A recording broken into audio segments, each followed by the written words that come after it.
Hello दोस्तों, कैसे हैं आप सभी। उम्मीद है कि सब बढ़िया होंगे और इस कोरोना काल में आप सब अपने घर पे सुरक्षित होंगे। मंत्रा यूक्यू चैनल पे आपका स्वागत है। और पिछले कुछ दिनों से मैं आपको जीएस की कुछ क्लासेज, कुछ क्वेश्चंस प्रोवाइड कर रहा हूँ।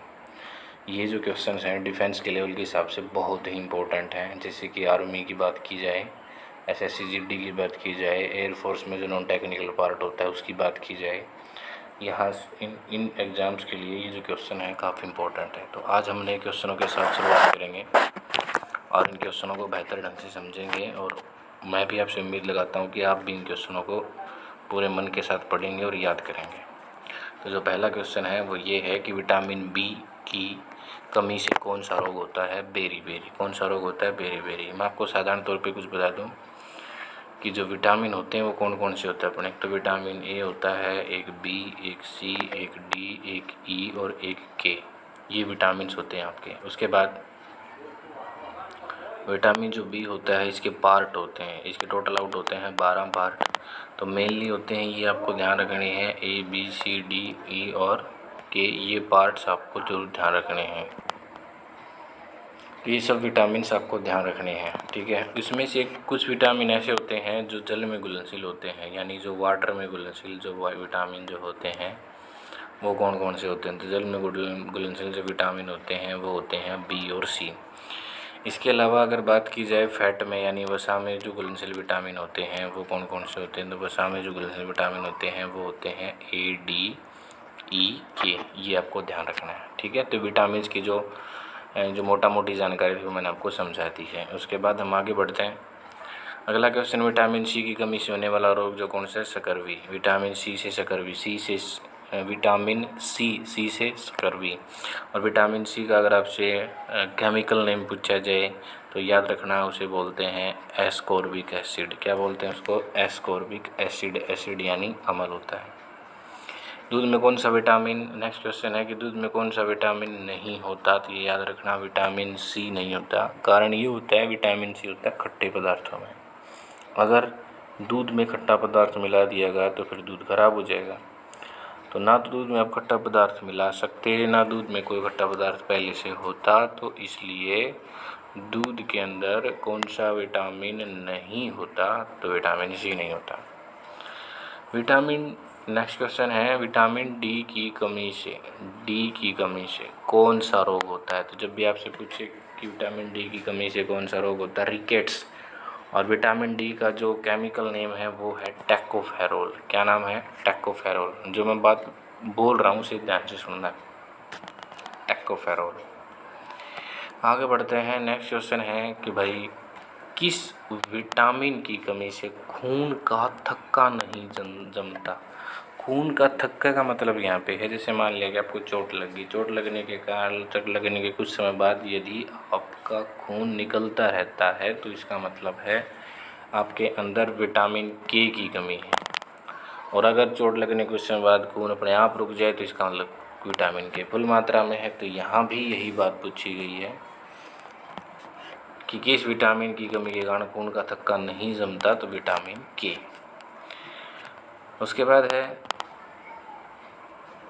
विटामिन ई की कमी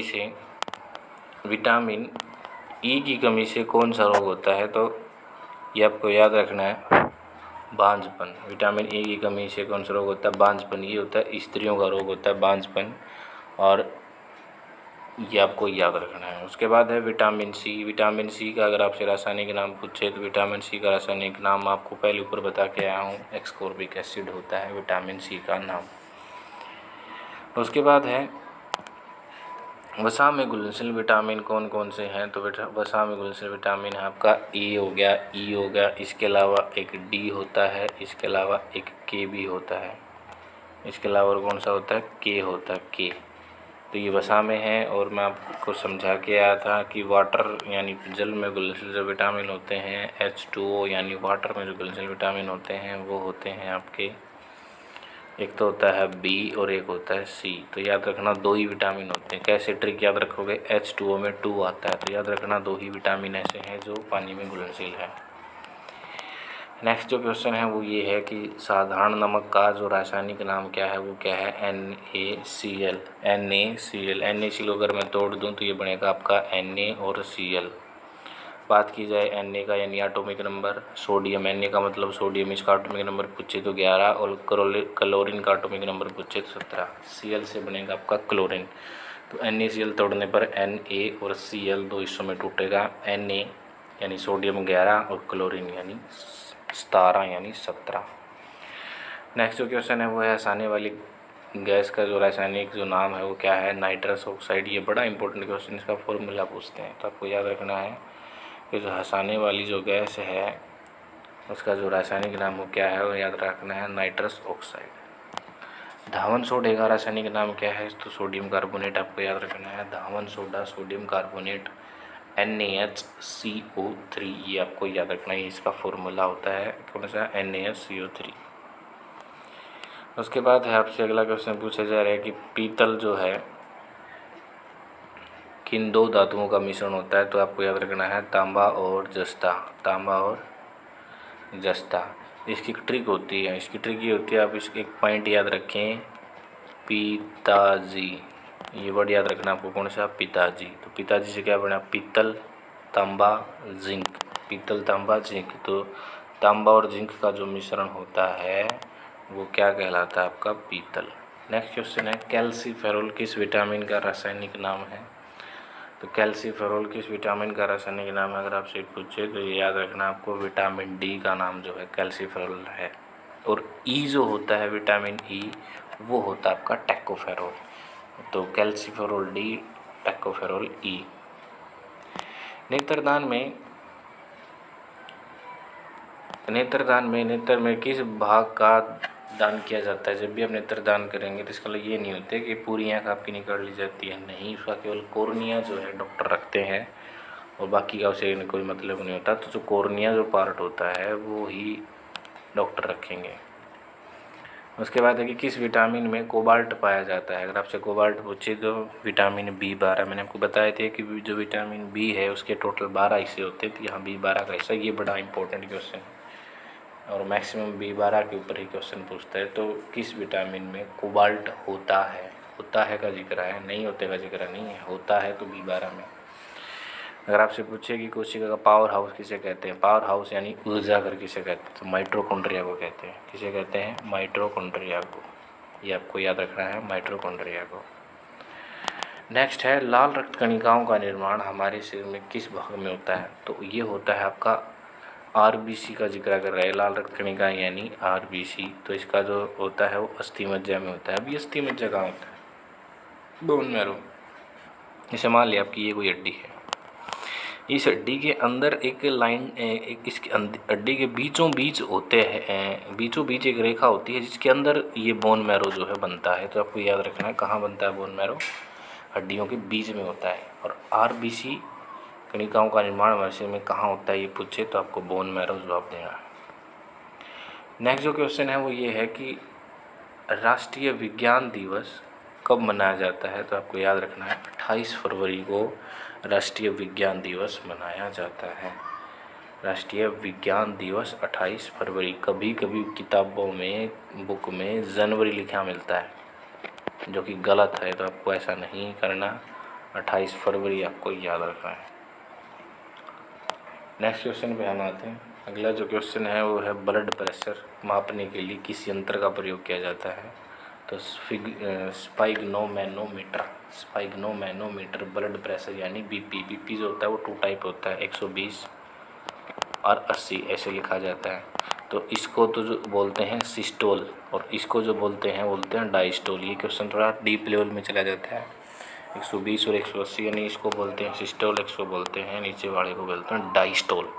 तो ब्लड प्रेशर मापने के लिए किस यंत्र का प्रयोग किया जाता है, स्पाइगनोमीटर। नेक्स्ट जो क्वेश्चन है वो है कंप्यूटर की परमानेंट मेमोरी क्या कहलाती है, रोम यानी रीड ओनली मेमोरी। ये होती है कंप्यूटर की परमानेंट मेमोरी।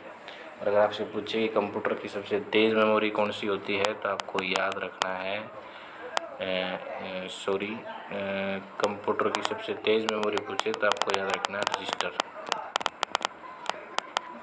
क्या याद रखना है, रजिस्टर। लेकिन मान लिया कि उसमें रजिस्टर ना हो तो फिर आपको याद रखना है कंप्यूटर की तेज़ मेमोरी जो है वो फिर आपको कैसे याद रखनी है, CACHE यानी कैसे आपको याद रखनी है। ओके। उसके बाद है नेक्स्ट क्वेश्चन है कि किस अधिवेशन में कांग्रेस उदारवादी और उग्रवादी नामक दो दलों में विभाजित हो गई थी। तो 1907 के अधिवेशन में जो है कांग्रेस दो दलों में बट गई थी और गर्म दलों का सबसे जो मुख्य जो नेता था वो लाला लाजपत राय था, जिसकी मौत 1928 में हुई थी लाठीचार्ज के कारण। तो ये आपको याद रखना है। तो जब भी आपसे पूछे गर्म दल का सबसे मुख्य नेता लाला लाजपत राय बताएंगे। तंजौर का वृद्धेश्वर मंदिर किसने बनवाया था। तो अगर आपसे पूछे तंजौर का वृद्धेश्वर मंदिर किसने बनवाया था तो राजा प्रथम चोल ने बनवाया था, राजा प्रथम चोल ने। नेक्स्ट है मुग़ल सम्राट अकबर का जन्म कहाँ हुआ था। मुग़ल सम्राट अकबर का जन्म जो हुआ था वो अमरकोट के दुर्ग में हुआ था। मुग़ल सम्राट अकबर का जन्म कहाँ हुआ था अमरकोट के दुर्ग में। और अगर आपसे पूछे कि जो अकबर है इसका राज्यारोहण कब हुआ था तो 1556 में हुआ था, 1556 में हुआ था। 1556 से रिलेटेड एक बात आपको याद रखनी है कि जो द्वितीय विश्व युद्ध था, जो सेकंड जो पानीपत की जो लड़ाई थी, द्वितीय विश्व युद्ध नहीं सॉरी पानीपत की दूसरी जो लड़ाई थी वो 1556 के दौरान ही हुई थी। तो ये आपको याद रखनी है कि अकबर का जो राज्यारोहण हुआ था वो 1556 में हुआ था। तो ये कुछ क्वेश्चंस थे, लगभग 23 क्वेश्चन है ये और डिफेंस के हिसाब से बहुत ही इंपॉर्टेंट क्वेश्चन है और उम्मीद है कि आप इन्हें वीडियोज़ को 2-3 बार देख के इन्हें ज़रूर याद करेंगे। आर्मी SSC GD हो गया, डिफेंस के जो नॉन टेक्निकल एग्ज़ाम जो भी होते हैं उन सब के अंदर ये इंपॉर्टेंट क्वेश्चंस हैं सारे के सारे। और हर दिन की अपडेट के लिए चैनल को सब्सक्राइब करके ज़रूर रखें, बेल आइकन दबा के रखें और चैनल को शेयर भी करते रहा करो। ठीक है, तो आज के लिए इतना ही। गुड बाय, कल फिर मिलेंगे आपसे।